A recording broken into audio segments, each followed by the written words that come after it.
రావద్దని చెప్పరు కదా అక్కడికి వెళ్ళినప్పుడు వీళ్ళు.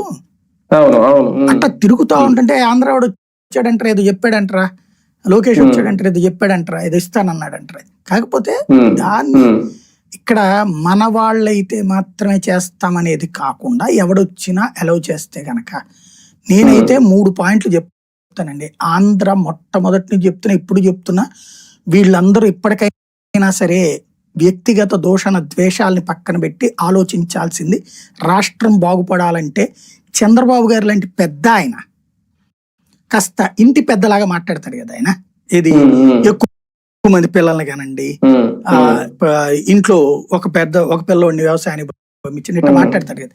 ఆయన కన్విన్స్ చేయాల్సింది మన రాష్ట్ర ప్రజల్ని, పర్టికులర్ గా ఎవరైతే ఇక్కడ వ్యాపార వాణిజ్య సామ్రాజ్యాలు ప్రపంచమంతా వెళ్ళి ఉద్యోగాలు చేస్తున్నామంటున్నారో, మంచి జీవితం ఆంధ్రప్రదేశ్ ని కోరుకుంటున్నారో ఆ కుటుంబాల వాళ్ళందరూ వీళ్ళ యొక్క సామాజిక వర్గాలే అనుకోండి పోని, కనీసం వాళ్ళ కుటుంబాల్లో ఉన్న బిడ్డలకి నా బిడ్డ అమరావతిలోనే ఉద్యోగం చేయాలి, నా బిడ్డ ఆంధ్రప్రదేశ్ లో బెజవాడలో ఉద్యోగం చేయాలి, నా బిడ్డ గుంటూరులో ఉద్యోగం చేయాలి, నా బిడ్డ అనకాపల్లిలో ఉద్యోగం చేయాలి, నా బిడ్డ వైజాగ్ లో ఉద్యోగం చేయాలి, నా మగపిల్లాడు ఆడపిల్లకి పెళ్లి చేస్తే నా ఊళ్ళోనే నార ప్రాంతంలో ఉన్న వాళ్ళకే ఇచ్చి పెళ్లి చేస్తాను, నా రాష్ట్రంలో ఉన్న వాళ్ళకే ఇచ్చి పెళ్లి చేస్తాను.